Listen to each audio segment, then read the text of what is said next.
Now then, as to the assignment itself," he continued, raising his voice slightly, to which the company responded by falling silent. "I guess it can best be described as good news, bad news. The bad news is that we've drawn guard duty again, which I know will be a disappointment to those of you who are hoping for some kind of combat assignment." Phule paused for a moment, and, as he had expected, the now traditional voice from the back of the room piped in. "What's the good news?"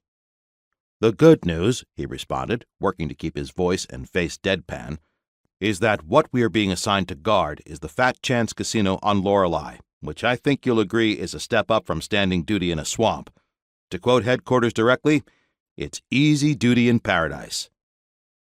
There were a few heartbeats of silence. Then the room exploded. The Legionnaires crowed and cheered, thumping each other enthusiastically on the back. Phule noticed, however, that not everyone was joining in on the festivities.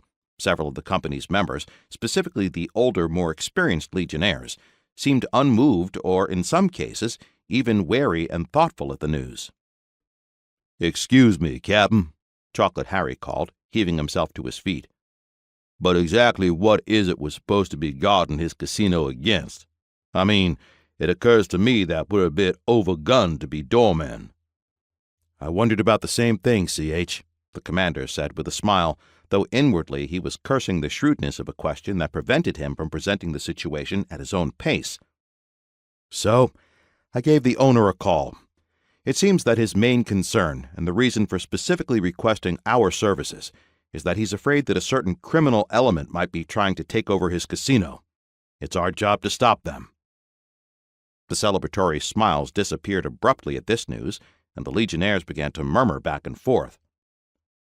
"A certain criminal element," Harry repeated dramatically. "Tell me, Captain, is that rich folks' talk for organized crime?" "That's organized crime no matter who's doing the talking, CH," Phule confirmed grimly. The mutters and conversation in the ranks accelerated noticeably.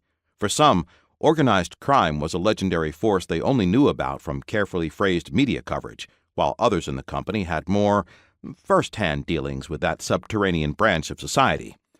Whether their knowledge was from rumor or personal experience, however, it was clear to all that their new, cushy assignment had just grown some dangerous thorns.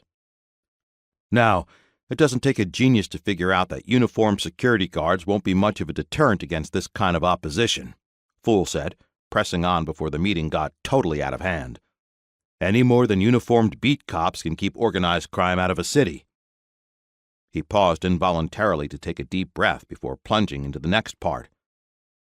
"That's why I've decided that, for this assignment, some of you will be working undercover, independently and out of uniform, infiltrating the normal hotel and casino staff to gather intelligence for the rest of us. In fact, I'll be calling for volunteers for this duty as soon as the meeting breaks up."